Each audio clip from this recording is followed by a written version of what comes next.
OpenAI came out with something pretty cool yesterday. It's called Swarm. It's their lightweight framework for orchestrating a multi-agent system. And usually in multi-agent systems, you need some way of retrieving data, some type of retrieval agent. So I'm going to show you how you can do that today using Vectorize and your own data. So let's go over here into Vectorize. We have something called a RAG pipeline. Inside your RAG pipeline, you'll just give it a name here. In this case, what I'm going to do is I'm going to ingest our documentation from Vectorize. So let's call it docs quick start. Docs quick. OpenAI is what we're going to use for our embedding models here. I'm just going to use the V3 small model. Create a source connector. Source connector in our case is going to be this web crawler. Web crawler needs some type of name and it needs a URL. So I'm going to point it to docs.vectorize.io. That's where the Vectorize docs live. We'll create this, accept the defaults here for how often we want to check for updates. And then we're going to schedule our pipeline. We could schedule this to ingest changes in real time if we wanted to, but for this case, let's just set it up to do a weekly pull and update our docs.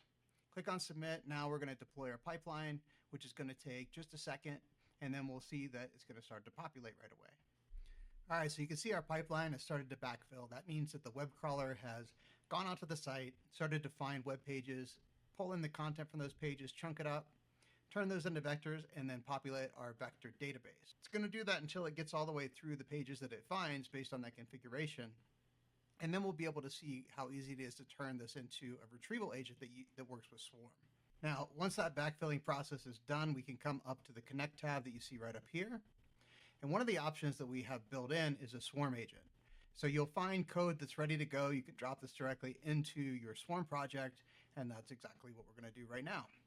Copy to clipboard. Going to jump into VS Code. I have just the bare vanilla project that you can find in the Swarm GitHub repository.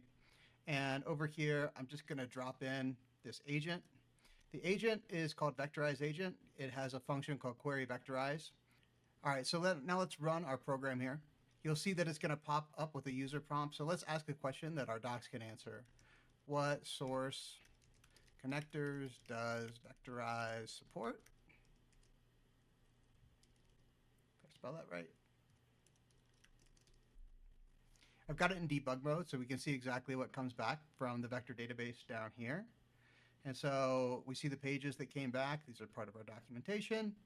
And at the end, the LLM generated the response here are the connectors that Vectorize supports, AWS S3, blob storage, and the others that you see. So just that easy. You can set up a RAG pipeline, point to whatever data source you need. You can pull that back as a Swarm agent, and you're ready to go. Use Swarm.